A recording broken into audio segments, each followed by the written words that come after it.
পরপর দোকানে আগুন, একযোগে আগুন 3 ভাইয়ের দোকানে, পুড়ে ছাই তৃণমূল ও বিজেপি কর্মীদের দোকান। ক্ষতিগ্রস্ত রণজিৎ মণ্ডল ও বিশ্বজিৎ মণ্ডল সক্রিয় তৃণমূল কর্মী, আর মেজ ভাই ইন্দ্রজিৎ মণ্ডল বিজেপি করেন। সন্দেশখালীর খুলনা গ্রাম পঞ্চায়েতের হাটগাছা এলাকার ঘটনা। শুরু পারস্পরিক দোষারোপ। আমি প্রথম থেকে তৃণমূল পার্টিটা করার জন্য আমার এই অবস্থা হতে পারে। টিএমসিরা ঘর বন্ধ রেখেছে। আপনি কোন রাজনীতি করেন? আমি বিজেপি করি। তার অপরাধে কি ধরিয়ে দিল? তার অপরাধে ধরিয়ে দিল। টিএমসি দুষ্কৃতীরা আছে, ওরাই আর আগুন জ্বালিয়েছে, যেহেতু আমরা বিরোধী করি বলে ওই জন্য। আমি ভোরপত্র ইনচার্জ, 5 বছর দোকান বন্ধ ছিল।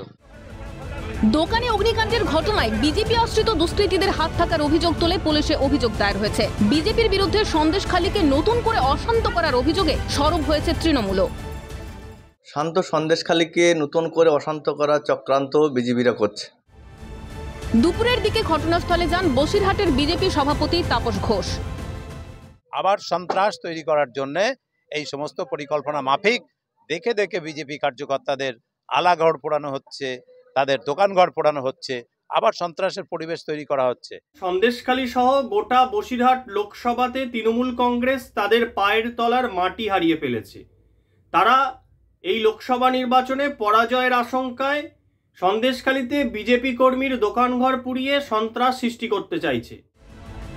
সব মিলিয়ে ভোটের বঙ্গে দোকানের আগুন উত্তাপ ছড়াচ্ছে সন্দেশখালীর রাজনীতিতে। শামীম মোল্লা ও পঙ্কজ বিশ্বাসের রিপোর্ট, ক্যালকাটা নিউজ।